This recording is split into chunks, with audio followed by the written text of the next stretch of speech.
دجال کے بارے میں بہت سارے حدیث ہیں، لیکن ایک حدیث میں ہمیں دجال کی ایگزیکٹ لوکیشن کے بارے میں بہت سارے ہنٹس دیے گئے ہیں، اور یہ حدیث ہم سب نے بار بار سنی ہوئی ہے کہ ایک دن بھری محفل میں رسول اللہ صلی اللہ علیہ وسلم کے پاس ایک عیسائی آیا اور اس نے اسلام قبول کر کے اپنا واقعہ سنایا کہ میں اور کچھ لوگ عرب سے مشرق کی طرف روانہ ہوئے۔ ہم ابھی راستے میں ہی تھے کہ اچانک سمندر کا موسم بدل گیا اور ہماری کشتی اپنے راستے سے بھٹک گئی۔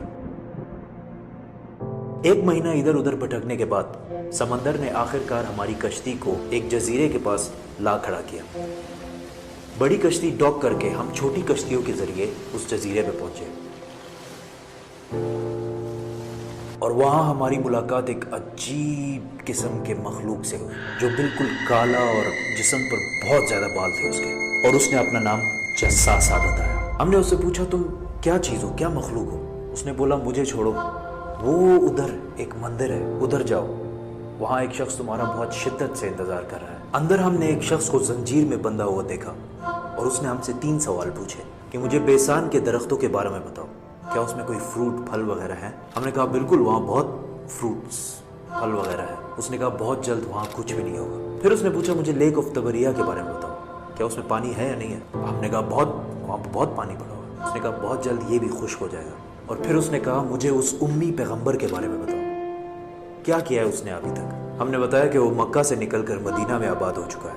اس نے کہا کیا واقعی وہ یثرب مدینہ آ چکا ہے؟ یہ کہتے ہی اس نے کہا کہ اب میں بتاتا ہوں کہ میں کون ہوں۔ میں ہوں دجال، اور بہت جلد میں اپنی قید سے آزاد ہو جاؤں گا اور تمام علاقوں میں جاؤں گا سوائے مدینہ یعنی یثرب کے۔ رسول اللہ صلی اللہ علیہ وسلم نے تمام لوگوں کو مخاطب کر کے کہا اے لوگو، یہ ہے یثرب مدینہ۔ تمیم الداری جو کہہ رہا ہے مجھے اس میں سچائی نظر آ رہی ہے۔ یاد رکھو دجال شام کے سمندر میں ہے اور نہ یمن کے سمندر میں۔ اور اپنے ہاتھ سے مشرق کی طرف اشارہ کر کے کہا دجال مشرق میں ہے، دجال مشرق میں ہے، دجال مشرق میں ہے۔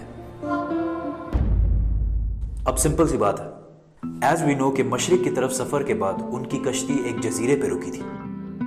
So let's just find out all the islands east of مدینہ۔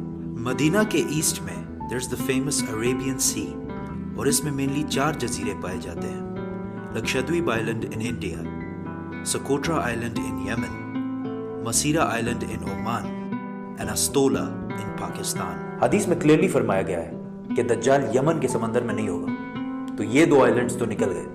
رسول اللہ صلی اللہ علیہ وسلم نے مدینہ میں جو مشرق کی طرف اشارہ کیا تھا، اگر اس سے ہم ایک سیدھی لائن کھینچیں تو وہ بالکل استولا آئلینڈ کے اوپر سے گزرتی ہے۔ اور جب جساسا نے ان کو اس جزیرے پہ ایک ٹیمپل مندر کی طرف بھیجا تھا، تو اس جزیرے پہ ایک مندر ٹیمپل کے کوئی ریمینز تو ہونے چاہیے۔ انڈیا کے اس آئلینڈ میں تو ایسا کچھ بھی نہیں ہے، لیکن پاکستان کے استولا آئلینڈ میں پتہ ہے کیا ہے؟ مندر۔ لیکن یہ تو 1450 سال پرانی کہانی ہے، مندر تو ابھی 40-50 سال پہلے بنا ہوگا۔